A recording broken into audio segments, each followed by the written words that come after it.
All right. It is Tuesday at 6 o'clock, and we're going to prep some Dungeons and Dragons. We're going to keep working on our Gothic Horror setting, and we're going to be working on our third custom subclass. It's going to be a Path of Blood Barbarian. Now, Lex has pointed out for the last 2 or 3 weeks that we really need to check out this thing called the Dark Arts Player's Companion. And so we are going to check out the Dark Arts Player Companion right now. So that's the link to the Reddit post about it. I already have it downloaded from the Google Drive. It's free, so we're going to take a look at it. Supposedly, this already has some pretty spooky, kind of Gothic Horror-esque subclasses, so it might save us quite a bit of time if they already have. Look at that, Barbarian Path of Blood, right there at the beginning. So if that's cool, we'll just look at the rest of the stuff that's in there, see if there's anything worth adding to our setting, and then move on with our lives. Alright, so this is definitely a homebrew thing. Looks like they used Homebrewery for editing and such. It's pretty cool. They've got, let's see, lead designer is Jonoman 3000, and they're referencing Dragon Magazine 372 for the Shadar-kai, the Monster Manual, and the Player's Handbook as they go. Not too bad. They are adding a Mummy, a Wight, and Shadar-kai as races. Which leads me to believe this was made quite a while ago, because Shadar-kai have been a playable race for a while now. But, we'll still check it out. So, in this preface here, they talk about spending hit points. Some of the features and spells in this companion allow you to spend hit points to augment their effects. In 5e terms, spending hit points is equivalent to taking necrotic damage that ignores resistance and immunity, with the necrotic damage you take being equal to the amount you choose to spend. Okay. So let's jump into this thing. Alright, well, we're going to skip over playable mummies, and we'll skip over playable wights. We're going to go down to... So these are the human Shadar-kai from 4th edition. These are not the reskinned elves Shadar-kai of Mordenkainen's 5th edition. So that's kind of interesting. And here we go. Subclasses, we're going to look at Path of Blood, because that is literally the path that we were going to build today. So we might as well check it out. Let's see. And then if this is good, we'll just move on to Inquisitor Paladin, I guess. Alright. So let's do Path of Blood and see what they got for us. The Path of Blood is taken by only the most ruthless and battle-hungry barbarians. They do not care when they shed their own blood. In fact, they use that energy to empower their rage even farther. Farther or further? Anyways, using their suffering, excuse me, to inflict wounds upon the foes through magical bonds of blood. When at first glance, the Path of Blood appears to be powered by the same forces as Path of Berserker. The Path of Blood is far more magical in nature and hopefully better. Blood Ragers use their blood in a form of hemomancy, a magic that utilizes blood sacrifices. Okay, that sounds kind of cool, I guess. Blood Rage. When you select this path at 3rd level, you can choose to ignite your blood with magical power during your rage. At the end of each of your turns while raging, you can choose to take 1d4 plus half your barbarian level necrotic damage. Seems like a lot of damage. To release a burst of necrotic energy. Each creature of your choice within 10 feet of you takes necrotic damage equal to the necrotic damage you took. The necrotic damage you take ignores resistance or immunity. That seems kind of weird. And I don't really understand the point of it. At the end of each of your turns while raging, you can do an AoE essentially. I mean, it's kind of cool. Zealot can do an AoE that damages themselves as well, and they actually can resist their own AoE, so in a way that's kind of better. They also get to do extra damage on every hit they make. So already, Path of Blood is falling behind the second best Barbarian, which is unfortunate. Alright, Scent of Death. At 6th level, you gain the ability to smell the scent of the injured from up to a mile away and accurately pinpoint the scent's direction. Well, that's a pain in the ass. Once you get within 1,000 feet of the source, you can make... Wow. You can make DC 15 Wisdom Perception check to determine its exact identity. On a success, you know the exact identity of the creature if you have encountered it before. Otherwise, you only determine its type and the severity of its injury. Wow. Oh, man. This is really bad. Okay. On a success, you know the blah, blah, blah. Either way, on a success, you know the exact distance and direction of the injured creature. On a failed check, you know that you failed the check and can't make another one for 1 hour. Okay. Sanguine Visions, starting at 10th level. Touching spilled blood allows you to see the circumstances under which the blood was spilled. As an action, you can touch at least a drop of blood that has been spilled within the last 48 hours for the next 12 seconds. You become blind and deaf to your own senses as your mind experiences the minute that led to the blood being spilled from the point of view of the one whose blood was spilled. Beginning at 14th level, whenever a creature within 10 feet of you is reduced to 0 hit points while you're raging, you can use your reaction to move up to half your speed without provoking opportunity attacks and make a single melee weapon attack. As part of the same reaction, you can also spend a hit die to heal yourself. If you choose to do so, roll the die, add your Constitution modifier, and regain a number of hit points equal to the total. Welp, we're gonna close this. Boop. And we're not gonna use that. Alright, so let's go ahead and let's do it ourselves. Alright, let's see. We're going to go to game rules, classes, and we're going to go to Barbarian.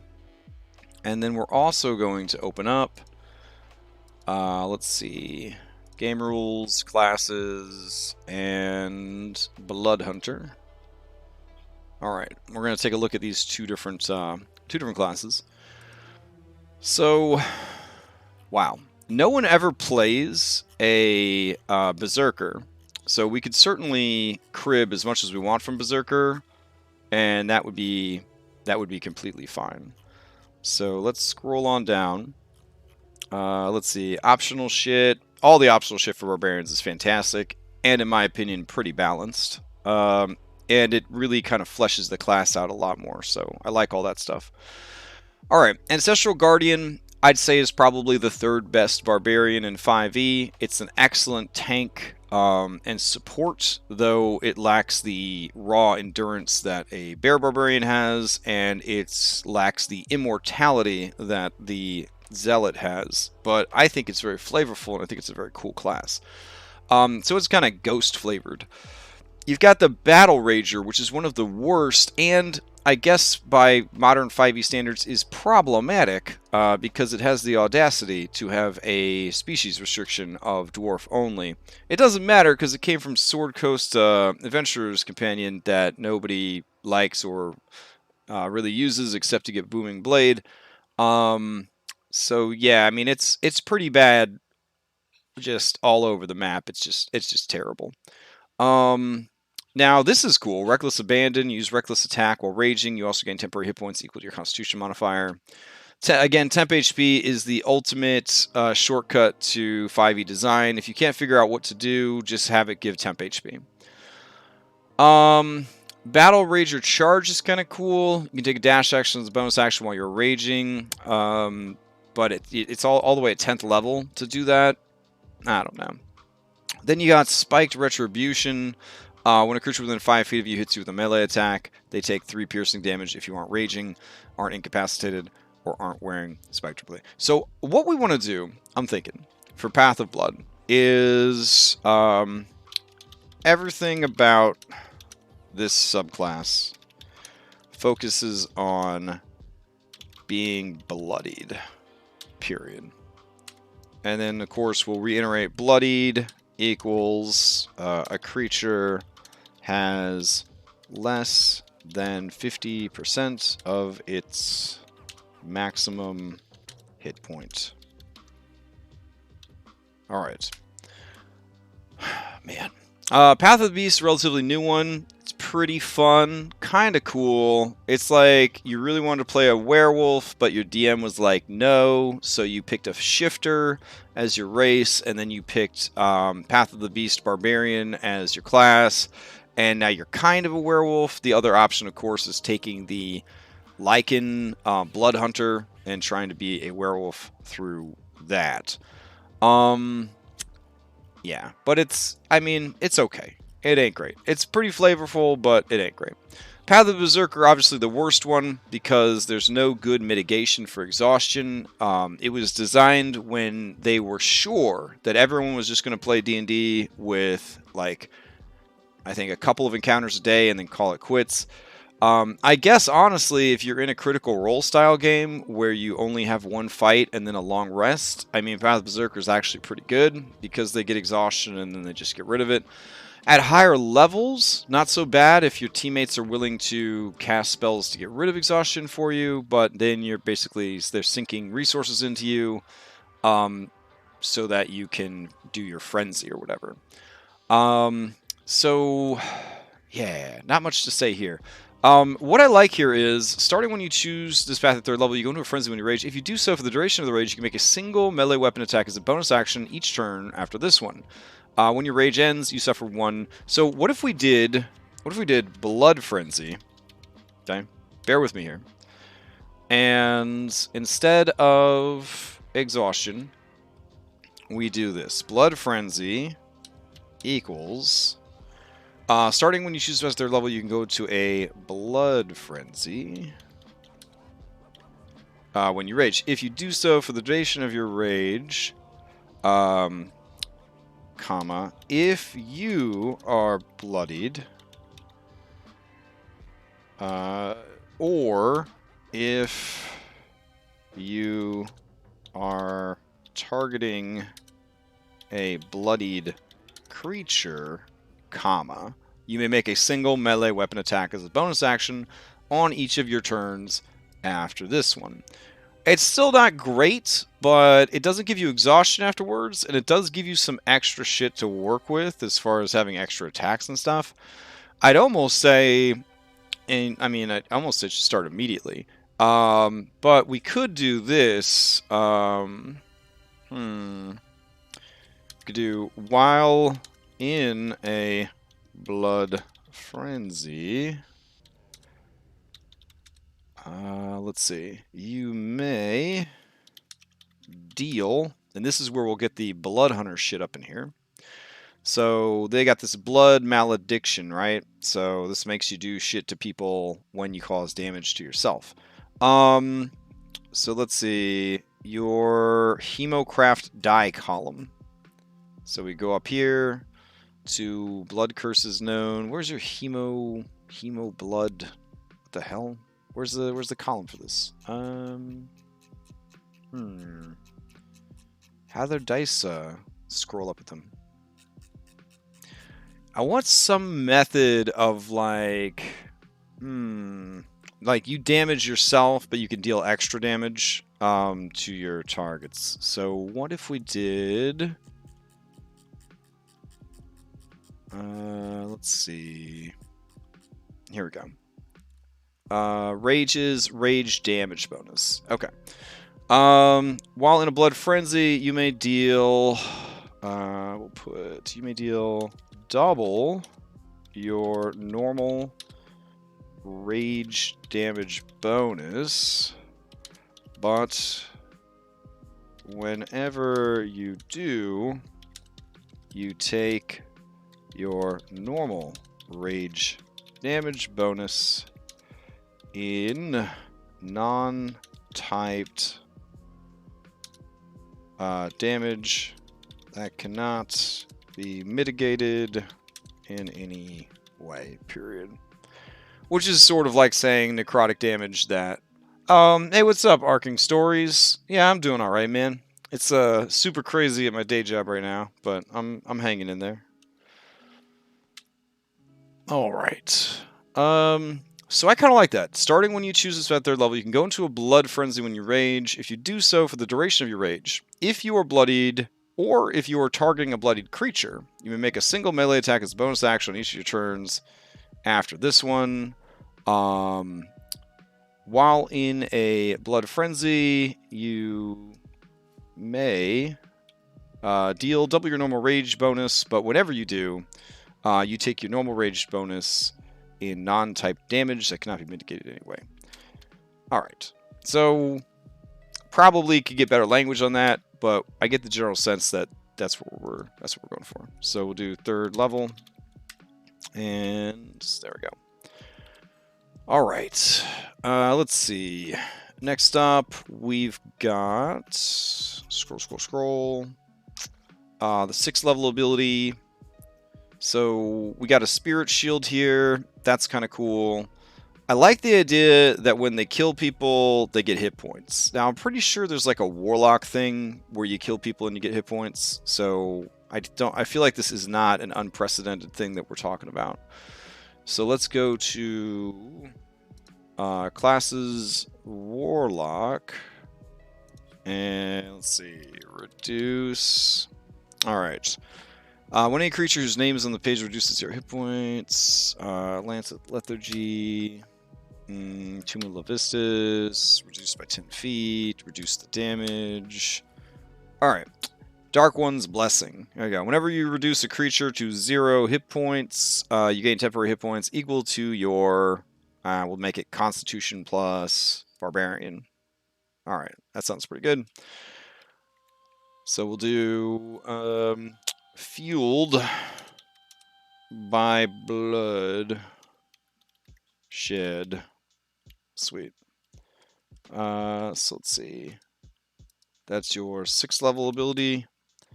You are fueled by Bloodshed. And what does that mean for you? It means starting at 6th level, when you reduce a hostile creature to 0 hit points, you gain temporary hit points equal to your charisma modifier, plus your, so we'll change that to Constitution, which on a barbarian should be pretty damn high, which is why I don't mind this being a ability, because we got a 6th level instead of 1st level, and it is tied to your barbarian levels, so it makes multiclassing less appealing for that ability. Okay. I feel like there could be more here as well, but we'll come back. We'll explore that in a little bit. All right. Then you get an ability at, looks like 10th level. Yeah, and then another ability at 14th level. All right, let's get in here. So 10th level and 14th level. All right. So at 10th level, 3rd best barbarian gets Consult the Spirits. You are able to cast Augury or Clairvoyance. Rather than creating a spherical sensor, this use of Clairvoyance invisibly summons one of your ancestral spirits to a chosen location. Wisdom is your spellcasting ability for these spells. After you cast either spell this way, you can't use this feature again until you finish a short, long rest. Both those spells are kind of, you know, only as good as your DM lets them be, so they're very flavorful. And then Spirit Shield gets boosted at 10 to kind of make up for that not being particularly great. And let's see, one of the worst ones gets a dash action, which is kind of cool, I guess. What we could do, we could look at, we'll do Endless Slaughter. Beginning at 10th level, whenever one of your attacks would reduce a creature to 0 hit points or less, comma, you may, as a reaction, move up to your speed and make a, well, see, this kind of steps on the toes of Great Weapon Master, right? Because isn't that the thing that Great Weapon Master gives you? Is when you kill shit, you get to, let's see, Great Weapon Master. Let's see. Yeah, when you reduce a creature, you make one melee attack as a bonus action. Shit. They'd have a lot of versatility here. They could be making a bonus action attack, and then, yeah, okay. It would actually synergize with Great Weapon Master because it's using a reaction. Oof, that's actually pretty cool. All right, make a single melee weapon attack. Kind of into it. I will admit, I am kind of into it. All right. Yeah, that seems pretty good. All right, so let's look at our level 14 abilities. Let's see. Infectious Fury. Call the Hunts. The beast within you grows so powerful that you can spread its ferocity to others, gain resilience from them joining your hunt. When you rage, you can choose a number of other creatures within 30 feet of you. Equal to your Constitution modifier. They gain 5 temp HP. At level 14, you're giving out 5 temp HP. And that's not much. Until the rage ends, the chosen creatures can use the following benefit on each of the turns. When they hit with an attack roll, they can roll d6 and gain a bonus to the damage equal to the time rolled. Depending on your party makeup, that could be pretty good. You got a bunch of monks, that's actually a decent amount of damage, but you can use this feature a number of times equal to your proficiency bonus. You regain all expended uses when you fish long rest. That's whatever. Retaliation, starting at 14th level, you take damage from a creature within 5 feet of you. You can use your reaction to make a melee weapon attack against that creature. We kind of already covered that in a cooler way up above. Intimidating Presence. Frightened is cool and all, but there's like so many other ways to get these abilities. Mindless Rage is obviously the best thing that this particular sub has to offer. Let's see, we got a really sad AoE. It's even worse. Ugh, God. Ugh, such a bad class. I mean, not class, but subclass. Yeesh. I mean, Shielding Storm is alright, but... let's see. Path of the Totem Warrior. That's like the best one ever, obviously.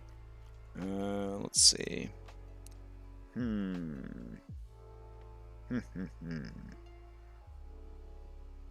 Okay. Path of the Zealot at 14. You can't be killed, which is kind of hype. Path of Wild Magic. What if we went with, since it's all about blood, right? It's all about blood. What if at 14th level, they could just start burning through their hit dice in the middle of a fight? So like self-heals. It's not as strong as resisting all damage in the game. And it's not as strong as I just can't fucking die. Which is the top 2 barbarians. But it's pretty damn good. So why don't we do that? We could do Consumed by Fury. Okay, so Consumed by Fury is... let's see. While raging, you may use a bonus action to consume an available hit die, regaining the rolled hit die value plus your Constitution modifier, similar to a long rest period. Yeah, that would be cool too. I kind of want to give them some like staying power though, so that they have like the ability to kind of decide what they want to do or not. Consumed by Fury, Endless Slaughter, Fueled by Bloodshed, and then Blood Frenzy. All these are pretty good. Let's see. Starting when you choose, you can use a Blood Frenzy when you rage. If you do so, for the duration of your rage, if you are bloodied or if you are targeting a bloodied creature, You can make a single melee weapon attack as a bonus action on each of your turns after this one. While in a Blood Frenzy, you may deal double your normal rage damage bonus when you do. Take normal rage bonus. So, I mean, we're already rewarding them for being below half health. I don't know how much lower we want their health to get. Do you know what I mean? The Zealot is a barbarian that fights literally at 0 health in some of the tougher fights, because they get reduced to 0 and then they just keep fighting. And eventually they die, and then people bring them back to life. I kind of like the idea that they have control over their stuff a little bit. Okay. And then we'll do Blood of the Fallen. Okay. You may drain the blood from a fallen enemy. It must be a creature you have killed that the DM determines to have blood, period. You may drain the blood of the... It must be a creature you have killed within the last 10 minutes that the DM determines to have blood. Okay. Consuming...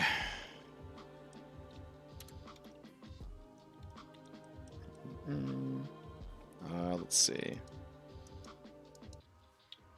Consuming the... Jesus Christ. Alright, I can't see my own cursor. Consuming the blood of the fallen creature is a ritual that takes 10 minutes. Upon completion, you gain the benefits of a short rest period. You must complete a long rest before you can perform Blood of the Fallen again, period. That seems kind of dope. Consuming the blood of the fallen creature is a ritual. It takes 10 minutes. Upon completion, you get the benefits of a short rest. You must complete a long rest before you can perform the blood of the fallen again. That's a nice little extra on top of everything else that they have. Alright, I think that's pretty good. So, sadly, this homebrew book, Dark Arts Player's Companion, Path of the Blood Barbarian, was terrible. But it's fine, because we made our own. And sometimes it's better. Alright, so we got our Path of Blood Barbarian knocked out. I'm into it. Let's see. I think that they are going to be overloaded with options, especially if they take Great Weapon Master feat. But it's still pretty good. Fueled by Bloodshed, starting at 6th level, when you reduce a hostile creature's 0 hit points, you gain 10 hit points equal to your Constitution modifier plus Barbarian level. That's taken straight from the Warlock. But since it keys off of Constitution, and you're going to be killing a lot more stuff probably than a Warlock? I don't know. Fiend Warlock's kind of DPS, so maybe this 6th level ability could be better.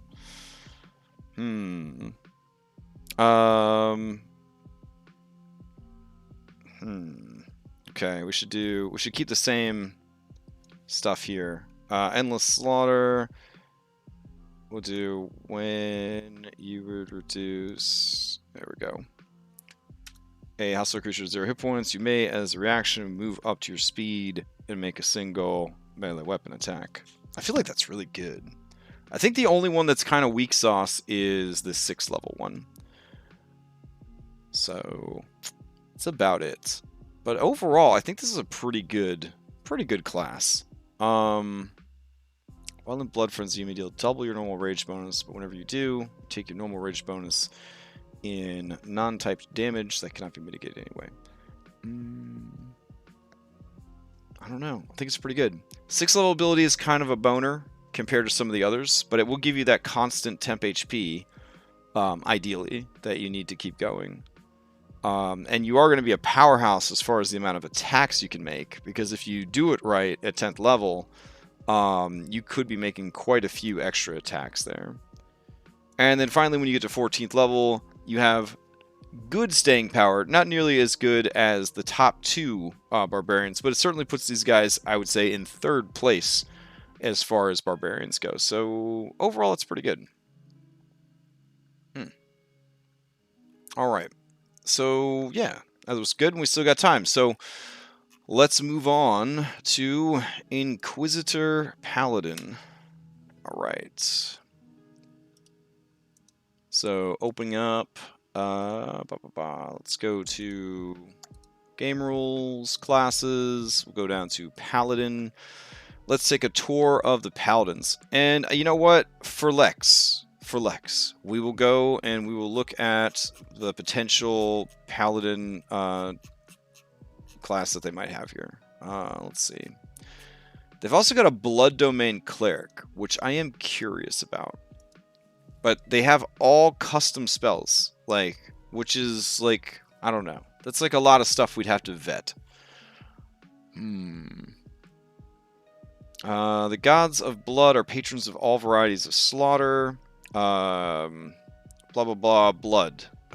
Stuff like Baal, Lord of Murder, and Shezmu, the Lord of Blood.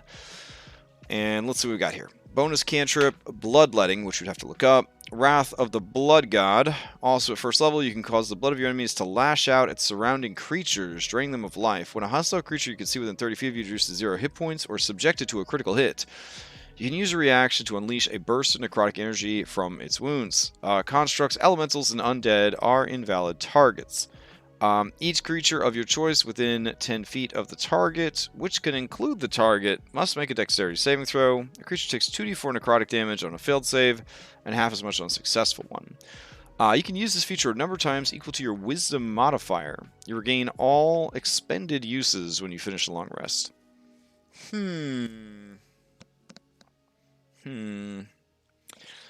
It doesn't really scale well. That's for sure. It seems very strong at low levels, but it doesn't have any way to scale with you as you get to high level. I mean, if I'm a higher level, I'm not wasting a reaction for a pissant 2d4 necrotic damage in a 10-foot radius. That shit ain't happening. I mean, it sounds cool at low levels. Ooh, Blood Paladin drains their HP to lay on hands, but has a big pool. Yeah, I could see that being pretty cool. Alright, and then their Channel Divinity is Drain Spirits. Let's see. Starting at 2nd level, you can use your Channel Divinity to tap the life of nearby creatures, using their vitality to heal a portion of your wounds as an action. You present your holy weapon, and each creature of your choice within 30 feet must make a Constitution saving throw. Creature takes necrotic damage equal to 1d8 plus half your cleric level on a failed saving throw, and half as much damage on a successful one. I think I had a Blood Cleric in my Scales of War game, honestly. A creature that has total cover from you is not affected. You regain hit points equal to the damage dealt, up to a maximum of 3 times your cleric level. Well, that's kind of interesting. Let's see. Sacrificial Healer. Starting at 6th level, you can augment your healing spells through sacrifice. When you cast a spell at 1st level higher that restores hit points, you can choose one creature within 15 feet of you that the spell affected. You spend a number of your hit points, and the creature regains additional hit points equal to the amount spent, plus temporary hit points equal to half that amount. The temporary hit points last until the start of your next turn. The number of hit points you spend can't exceed the amount of hit points restored to the target by the triggering spell. And then they get potent spellcasting, and then we got Eternal Bloodshed. Starting at 17th level, dark magic used can cause deep, gushing wounds to appear on the body of an affected creature. When you cast a spell of 1st level or higher that deals necrotic damage, you can force one creature that took damage to make a Constitution saving throw. On a failed save, the creature is wounded for 1 minute. That's a lot to keep track of. Okay. Alright, let's scroll down and check out their version of the Paladin. Okay, Blood Monk. Here we go. Order of the Grave. Well, this doesn't really have anything to do with what we're doing, but I am curious about it. Tenants of the Grave. Annihilate the unholy. Preserve the righteous. Let souls pass on. Okay. Worship the sun. I got you. Inflict wounds, ice knife. Oh, that's a weird flex. Gentle repose, also a weird flex. Sinalock snowball swarm.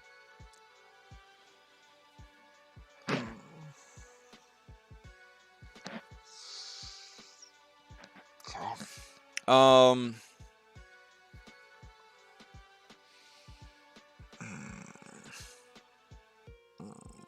right. When you take this oath at 3rd level, you gain 2 channel divinity options. Icy repose. Rest bringer. Okay, yeah, we're not reading this book anymore. Okay. Tell Lex I tried my best. Tell him I tried my best. I just couldn't do it. I just couldn't do it. Sorry, Lex. I let you down. Alright. Let's go and make our Inquisitor Paladin. Wow. Alright, so going down here... Paladin is kind of a pain in the ass to make, because they have to have an oath, and they have to have a spell list. And Paladins, in general, are just really, really strong. So, yeah. Alright. Let's see. And then they got additional Paladin abilities. So they got extra spells. They got fighting styles now. They can learn cantrips. Harness divine power.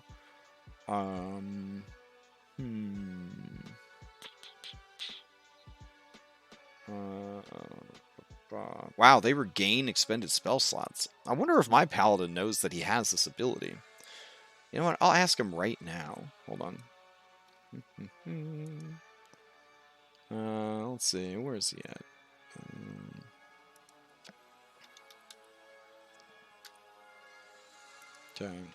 Hey, did you know you had this ability? Question mark.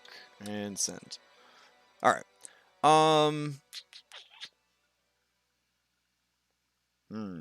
Alright, Sacred Oath. Oath of Conquest. Alright, so considered by many to be probably the coolest Paladin. Oath of Conquest, gets some dope spells, some really cool abilities, and they're basically just supposed to be a total Chad and just kick the shit out of everybody. Douse the Flames of Hope, rule with an iron fist, strength above all. You're basically an anti-Paladin without having to be an anti-Paladin. You got these amazing spells here. Spiritual Weapon. I mean, this is the good stuff here. So you're getting that bonus action attack in there. Spiritual Weapon, one of the best spells in the game. Just overall, very, very good.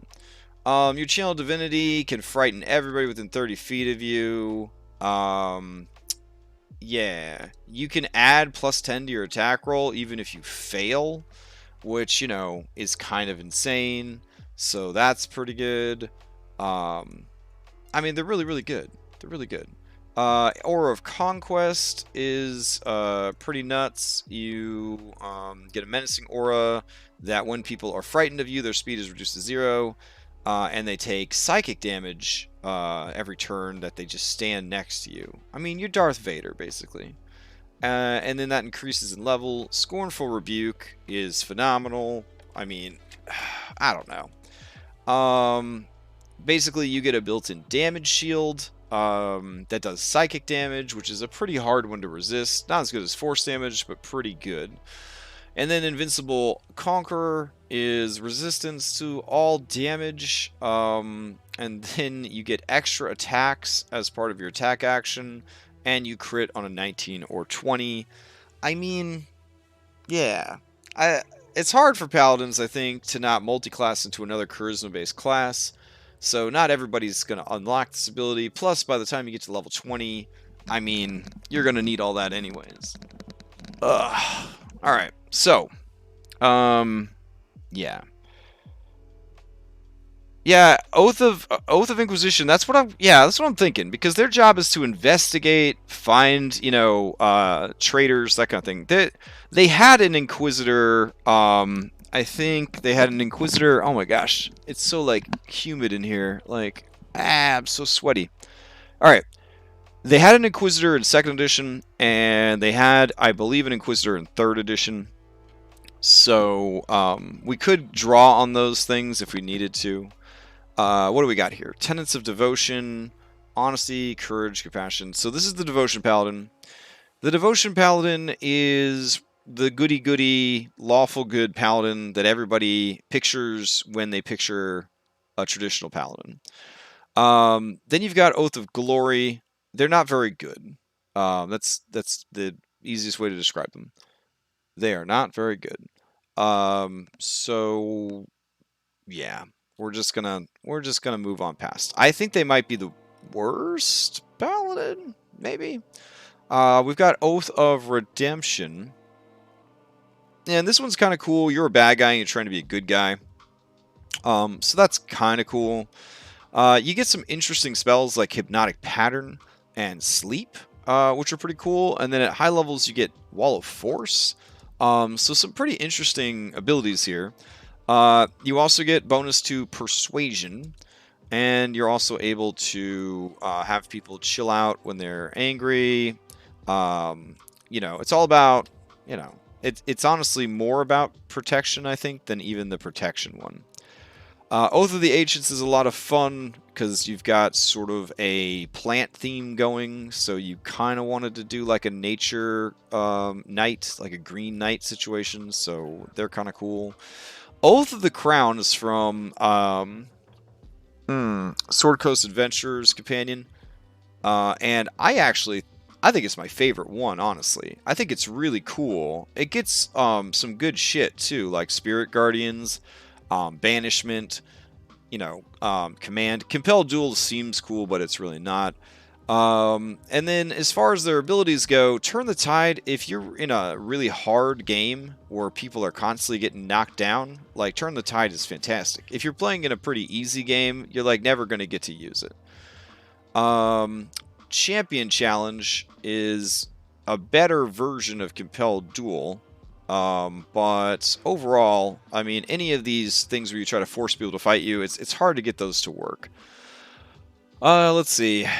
At higher levels, Paralyzed and Stun could essentially be an instant kill, so having advantage to saving throws against Paralyzed and Stun is pretty good, especially when it combines with your aura. Divine Allegiance, using your reaction to essentially take the hit for someone else is the ultimate tank play, in my opinion, especially in a game where there's not really too many strong tanking mechanics. Their Exalted Champion ability is very similar to the one above. You get resistance to all damage. Your allies have advantage on death saving throws, which is pretty awesome because the shit you're fighting at level 20 is pretty tough. And advantage to all wisdom saving throws seems good, but by level 20, everyone is constantly having Heroic Feast, so it's really not that great. You could probably multi-class and never get Exalted Champion and be okay. In fact, I would actually recommend it. Then we got this Oath of the Open Sea, which, is basically Pirate Paladin. Oath of the Watchers might be kind of in line with what we're looking for, because this is about dealing with essentially Cthulhu shit, so that could be pretty useful. And we got Oath of Vengeance. Oath of Vengeance means that you are constantly hunting down and slaying evil, which is even closer to what we are looking for our paladin. Then you got Super Edgelord Oathbreaker, and that's like whatevs. Alright, so the takeaway here is that almost all the paladins are really good, and there's a shitload of paladins already. And honestly, any of these paladins could be reskinned to be an Inquisitor. It wouldn't even be that much of a deal. Looking at it again, looking at like Oath of Vengeance, Oath of Vengeance like has so much of what we're looking for anyways. And we already have sort of a fiend hunting ranger down here, so I don't know. Also, the 20th level capstone for these guys with the Avenging Angel, and you sprout the wings, and you get an Aura of Menace and all that. Like, Conquest Paladin got that at like level 6 or something, bro. And then who at level 20 doesn't have a way to fly? Yeah, and you can only use it once per long rest. I mean, it's absolute garbage. Anyways, let's see. All right, let's try to figure out how we're going to do this Inquisitor. So first and foremost, we need the Tenants of the Inquisition. Alright. So there's only one N. Tenants. Good to know. And let's see. The tenets of the Oath of Vengeance vary by Paladin, while tenets revolve around punishing wrongdoers, may means blah blah blah. Okay. So Inquisitors seek out the evil living among us.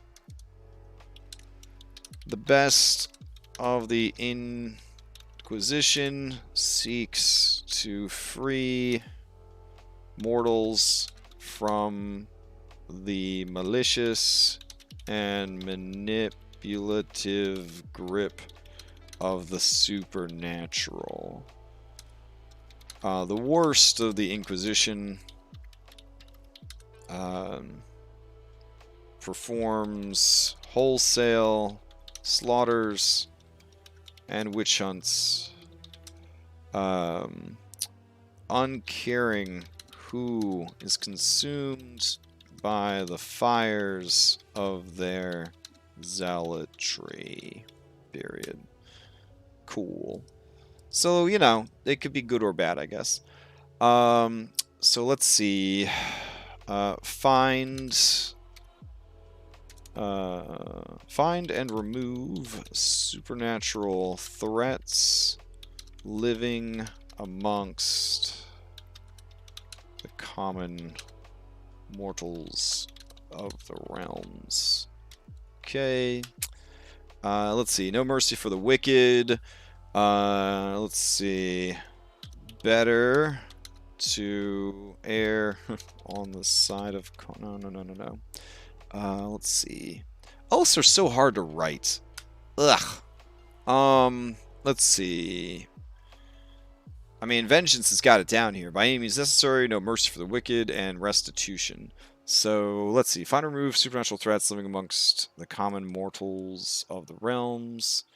Let's see. Stake claim for the mortal realm. Whenever possible, take resources and land from supernatural beings and give them back to the people. Okay. Wow, these guys are kind of seeming more like Evil Paladin than the Oathbreaker Paladin. By any means necessary. So, let's see. Live not in doubt. That's a dangerous one. Sometimes the way forward can be clouded and uncertain. You must never doubt your own resolve. Cool. And then the fourth one, find and remove supernatural threats. Okay, so we're going to put seek out. Let's see. We'll put unveil the shadows. That sounds cool.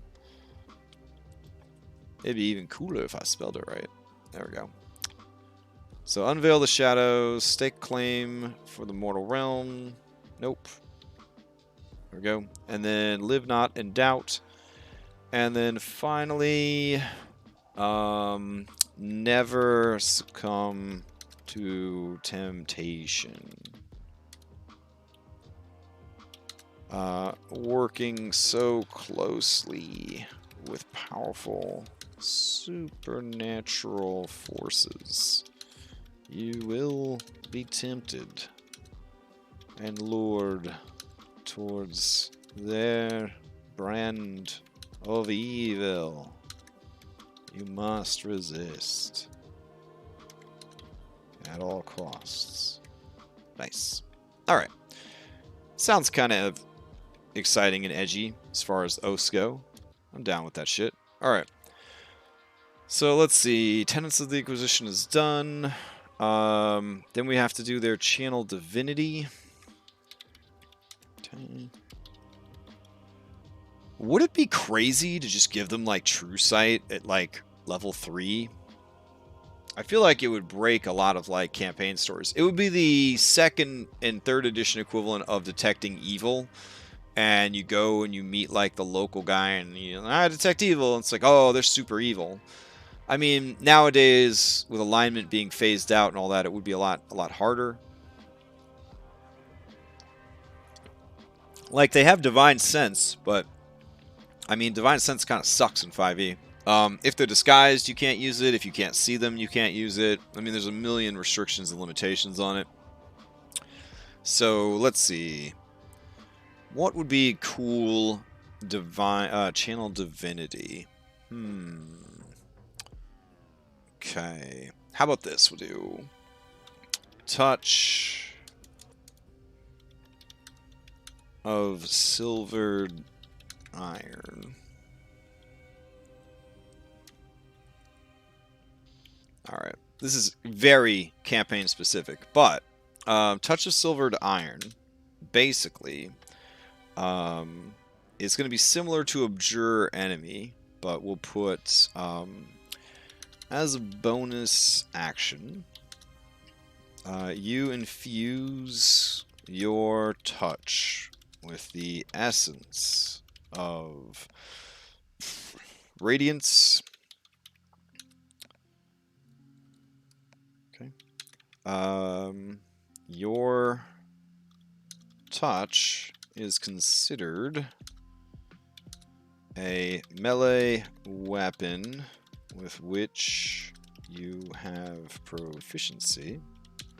Touch is considered a melee weapon with which you have proficiency. It can deal, let's see, touch of silver iron as a bonus action. Infuse your touch with the essence of radiance for 1 minute. Alright, your touch is considered a melee weapon, which you have proficiency. Okay,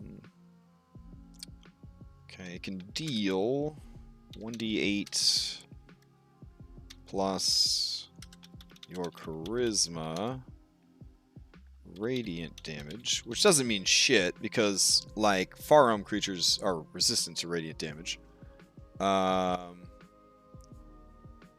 Ooh, like a blue mage? That'd be kind of cool. They get the weaknesses, immunities, resistances of everything around them. Oh, that'd be kind of cool. I like the idea that they could just, I don't know, like, hurt things around them. Maybe instead of touch... Well, I like the idea that they do have to touch them. But honestly, couldn't anybody just touch you? What if we do aura of silvered iron? Yeah, there we go.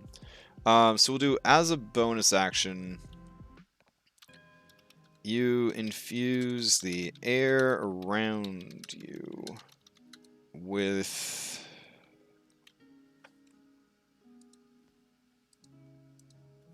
radiance and elements toxic to most supernatural beings.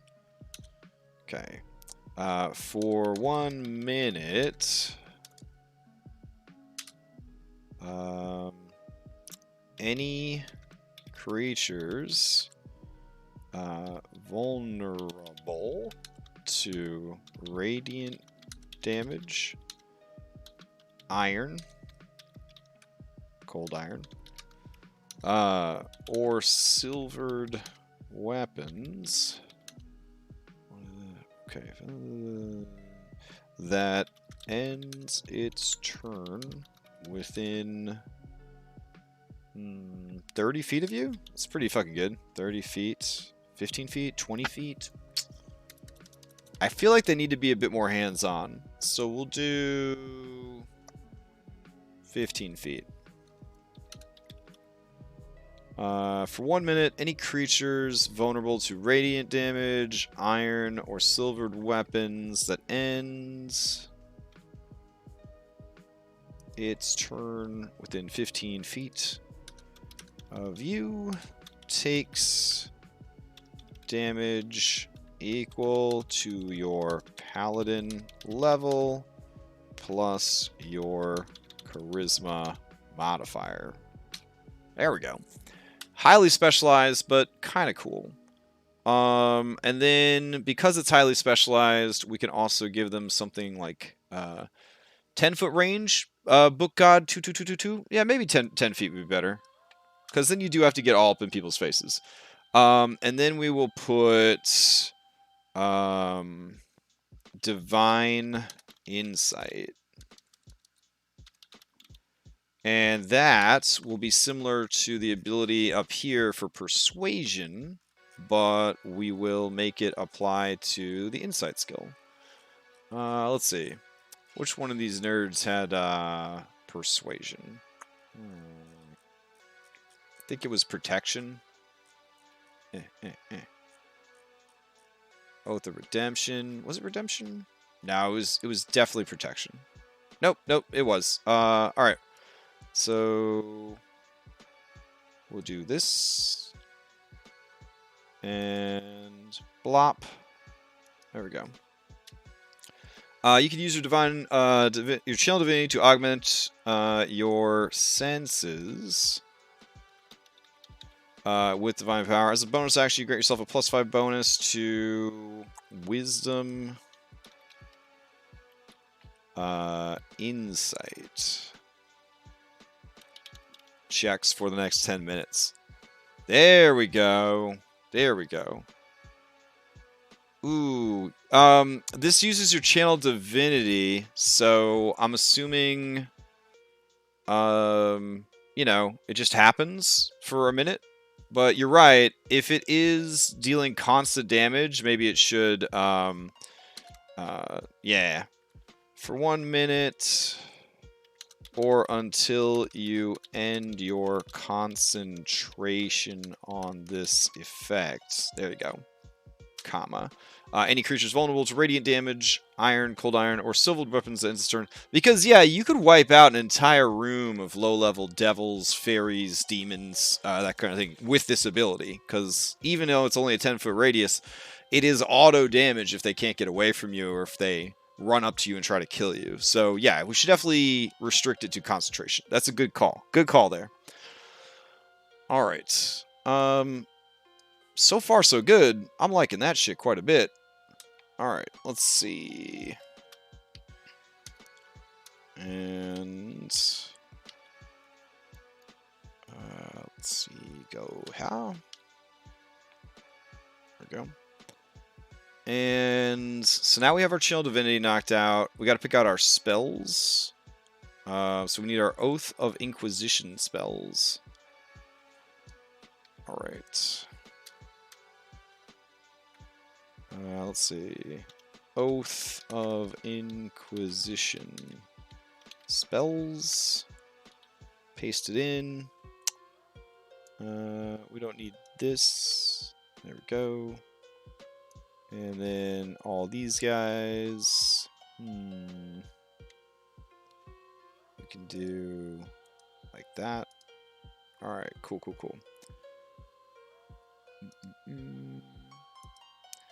So, we need spells that are not on the Paladin list, not on the expanded Paladin list from Zone of Truth for sure. Yeah. Who's got Zone of Truth? Crown gets Zone of Truth at 5th level, so let's throw that in there. Bloop. Okay. And let's see, Banishment, I feel like that's for sure. So we'll copy that. And that goes into the 13th level spot. Blop. What about summoning like a Celestial? That'd be kind of cool. Let's see. I want to check these spell levels too. I think it's 1st, 2nd, 3rd, 4th, and 5th level spells. So let's go to sources. Nope. Game rules. Spells. We don't want Paladin spells because Paladins already have spells. Yeah, like a Warlock summon demon. I think they're called conjure spells now. Let's see. We got Conjure Animals, Conjure Celestial, Conjure Elemental, Conjure Fey. Yeah, Conjure Celestial, but it's a 7th level spell. Jesus Christ. Okay, you summon a Celestial, challenge rating 4 or less. Blah, blah, blah. Okay. What about... Could have sworn the Tasha's would have something like that. There we go. Summon Celestial from Tasha's, I believe. Yeah. So let's give them that as their 5th level one. I feel like that'd be kind of dope. And keep in mind, Celestials don't necessarily have to be good. The Angels of Ravnica are most assuredly not good. Modrons are Celestials, and they're not good. So yeah, there are plenty of things that you could summon that don't necessarily have to be good. So if you are... there are Fallen Angels as well. They are a type of Celestial. So, well, you know, we'll keep all that in mind. So, yeah. Summon Celestial. Grab that. And we'll put that right here. And I gotta double check that it's not available to Paladins, actually. Because why bother if it's available to Paladins? Normally it tells you who has access to the spell. Oh yeah, there it is. Clerics and Paladins. So Paladins already have access to Summon Celestial, so that's not a good choice. Okay. Then we will keep looking. Let's see. All spells. And I guess we'll start at the beginning. Show advanced filters. Spell level. First level spells. Filter that shit for us. I wish there was a filter to not show, like, don't show Paladins. I don't know if there's a way to do that, though. But that'd be really cool if we could be like, don't show Paladin spells. Okay. Absorb elements would be bananas. Bananas. So that's tempting. Let's see. Alarm would actually be kind of cool, right? Inquisition? Setting an alarm? Let's put alarm in there. Just in case. And I'm confident that that is not a paladin spell. What else? Bless. Bless is kind of cool, but already a paladin spell. Cause fear. Ceremony, not so much. Command. Comprehend languages. I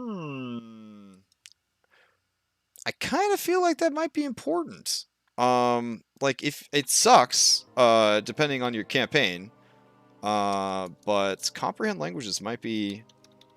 Because you're traveling around, you're trying to find, like, these different creatures. I don't know. I feel like it'd be pretty good. Let's see. Cure Wounds, Disguise Self, Dissonant Whispers, Distort, Divine Favor, Earth Runes, Entangle, Fog Cloud, Frost Fingers, Gift of Alacrity. Who gets Goodberry? I don't really know if Goodberry is anywhere the wheelhouse of Inquisitioner. I mean, it's a good spell, but I just don't really think it fits. Hellish Rebuke. Kind of into that. Oathbreaker gets it. Let's see. Hunter's Mark. They give it to Oath of Vengeance. Kind of feel like that's a good call there. Hunter's Mark. Yeah. Because they are hunting stuff. Okay. Longstrider. Meh. Ice Knife, Hideous Laughter, Magnified Gravity, Ray of Sickness, Sanctuary, Speak with Animals, Thunderwave, Unseen Servant, Witch Bolt, Wrathful Fire. You know what? I'm gonna say Alarm and Hunter's Mark are good to go. Good to go. All right, so let's go up here. Though we could do, instead of Alarm, we could do Comprehend Languages. Let's see, Comprehend Languages, and Hunter's Mark. There we go. Because Hunter's Mark is really good, and Comprehend Languages, you could argue, is kind of bad. So I feel like those kind of balance each other out a little bit. Alright, level 2. Alter Self. That could be cool if they're trying to go undercover. Augury. Nah, it's a little... Well, wheel and woe. It's unreliable data, which is exactly what a witch hunter needs, is unreliable data. So there is some temptation there. Dark vision would be handy, but I mean, if you already have dark vision, I guess it's not really that useful. All right, I'm gonna put augury as a maybe. Okay. Because I like the idea that they have somebody hostage, and then they're not sure what to do with them. And we know Zone of Truth for sure. Let's see. Detect Thoughts, though. Oh, shit. I feel like Detect Thoughts would be pretty good. That'd be better than Augury. Alright. Because these guys trying to hunt down imposters. I feel like that's really good. Enthrall, find the flock of familiars, central repose, healing spirit, blah blah. I think we got a winner with Detect Thoughts and Zone of Truth. Invisibility, levitate, magic mouth, mirror image, misty step, passive trace, blah blah blah. With skill checks, I mean, that's a good point. Yeah, we should because paladins have shit for skills. So yeah, one of their abilities will definitely have to be additional skills. They'll need some good social skills like insight and deception and things like that. Performance probably. Let's see invisibility is a good one too, though. Ooh, detect thoughts, zone of truth, see invisibility. Oof.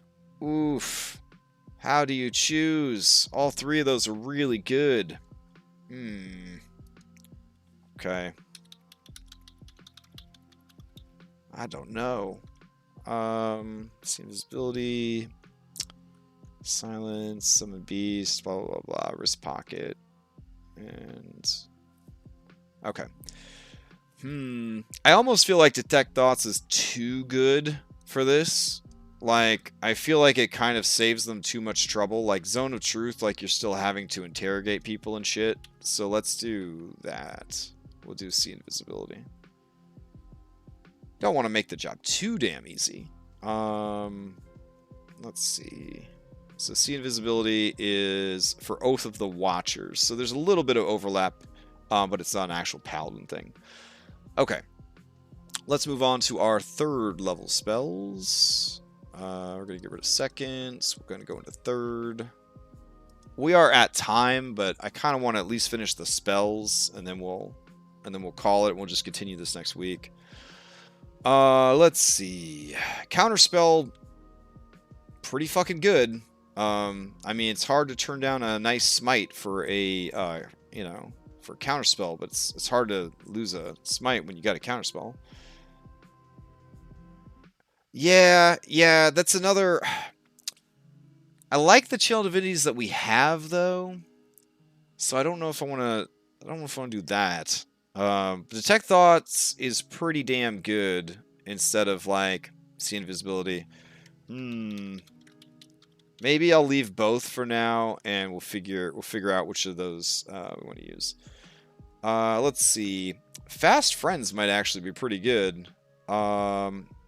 Because you're trying to get people to do what you need them to do and get help, like finding stuff in a town. I don't know. I'm kind of into that shit. So we'll do Fast Friends as a maybe. Why wouldn't you just use Charm Person, you might ask? Why would you use Fast Friends instead? This is, I think, like a doper version of Charm Person. So, Because basically this person, it becomes your lackey, not just your friend. Like, this person is your friend and they want to do everything they can to try and help you. Alright, let's see what else we got. Dispel magic. Yeah, that'd be hype. Let's make sure... Oop, let's go back. Magic Circle is really good too, but I think they have access to that. Dispel magic... Paladins already have Dispel magic, so there's no reason to give it to them. Remember, everything on this is like outside of the Paladin spell list. Let's see...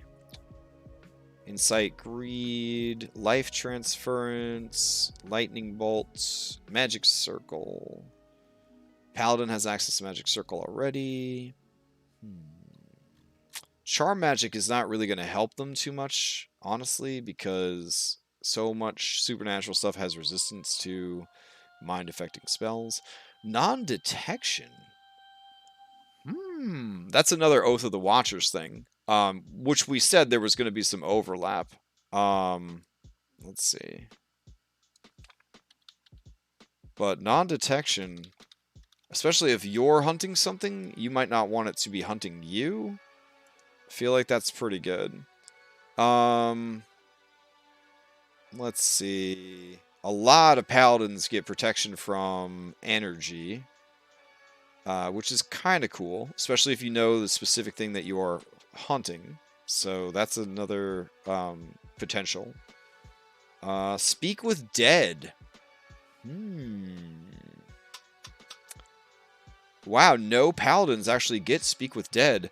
I feel like Speak with Dead would be a good way to track down like shit that you were hunting. Okay. Speak with Dead. We'll get rid of Counterspell. Bloop. And honestly, we'll get rid of Fast Friends too. Alright. Spirit Guardians, Summon Fae, Summon Lesser Demons. Thunderstep, Tiny Hut, Tiny Servant, Tongues. Tongues could be pretty good. Phantom Steed Ritual. Could be, but I mean, Paladins have 2 different mount summoning spells already as signature spells of their class. So, I don't know if summoning additional, another mount spell is really going to solve that problem. Tongues could be useful because you're trying to interrogate people, find out what those people are doing, that sort of thing. I like Speak with Dead, though, because, like, you're investigating the crime scene, because you're an Inquisitor or whatever, and you just straight up talk to the dead and try to find out what happened. I feel like that's pretty good. Non-detection is great, so that whatever you're hunting doesn't know how to find you, or that you're coming for them. Alright, we'll stick with those for now. Alright, let's go to 4th level spells. And we know for sure that we want Banishment, which I don't believe is a Paladin spell. It's in a lot of Paladin oaths, but it's not a specific Paladin spell. Let's see. Aura of Purity. Purifying energy radiates from you in 30-foot aura. Each non-hostile creature. It seems too, like, positive and helpful. Compulsion, Death Ward, which is already not? Oh, yeah, it's a Paladin spell. Divination. Divination could be good. Because you're trying to figure shit out. You're a higher level Inquisitor. Divination might be worth it. Alright. Also, Banishment is... we already checked. Okay, Divination. Dominate Beast. Faithful Hound. Only available to Wizard, but like, you're an Inquisitor, you're hunting shit down. Faithful Hound, kinda dope. A Paladin with like a pet spell beyond their like mount? I think that's kinda cool, actually. You conjure a Phantom Watchdog. The hound is invisible to all creatures except you and can't be harmed. Oof, so flavorful. The hound sees invisible creatures. Oh, look at that. The hound sees invisible creatures and into the ethereal plane and ignores illusions. Oh, man. That's cool. Yeah, let's do that. Okay, that's dope. I mean, you got to get to level 13, but then you could be like summoning out this dog for 8 hours at a time to help you investigate and track down like evil shit. That's good stuff. Okay. And the only other class that has access to Faithful Hound is Wizard. So you rarely ever see that spell in action. I like that quite a bit. Alright, and finally we will do our 5th level spells and we will call it for the night. Let's see what we got. Let's see. Summon Celestial, which we don't actually need because that's already a Paladin spell. Let's see. Banishing Smite's already a Paladin spell.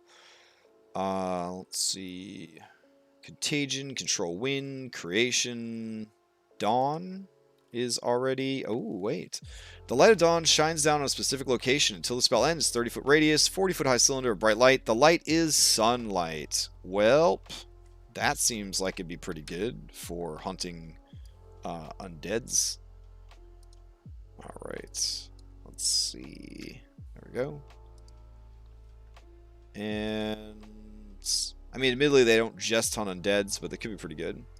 Dispel Good and Evil is already a Paladin spell. Let's see. Gia's Greater Restoration is not a Paladin spell. Ooh. Greater Restoration seems like a good pull. Keep in mind, 17th level at this point. Contact Other Plane. Ooh, that is a pretty good one. I mean, it is level 17, so, I mean, fucking anything goes at this point. Let's see. Modify Memory. That could be kind of hype for, like, trying to fix people who have had their minds, like, unraveled by evil. I don't know. Let's see. Contact Other Plane. There it is. You mentally contact a demigod, a spirit of long dead sage, or some mysterious entity. Contacting them can strain your mind. Oh my god. Why don't we just have them commune? That seems like a lot safer. You commune with a deity or divine proxy and ask questions that could be answered. And it's already got a precedent of 3 other paladin classes doing it. I mean, Contact Other Plane, this is for the edgelords that's, well, I guess the Inquisitor is kind of an edgelord. I don't know. Let's see. What do we got here? Pass Wall, Planar Binding. Maybe. Nah. Scrying. That'd be kind of dope. A paladin who can scry on people? Oath of Vengeance gets scrying. And Oath of Watchers. Huh. I did not know that. Let's see. Summon Celestial, Wall of Force, Wall of Light. And Wall of Stone and Wrath of Nature. Damn. Wow, that's a tough call. That is a tough call. I like scrying. I can't believe that the 2 other paladins get scrying. That's nuts. I think I'd rather do scrying than commune. So why don't we do Greater Restoration and scrying? There we go. Alright, I think we're off to a strong start with Inquisitor Paladin. We got our Path of Blood Barbarian finished as well. So even though we ran a little bit over today, we finished 1.5 subclasses. Next week, we'll try to finish up Paladin and knock out Circle of Steam Druid. Shouldn't be as complicated as the Paladin. Paladin had, you know, the Oath and the spell list and all this other kind of shit. So we'll go ahead and plan on doing that next week. And, yeah, awesome. Well, thank you everybody for hanging out, and I'll catch you next time.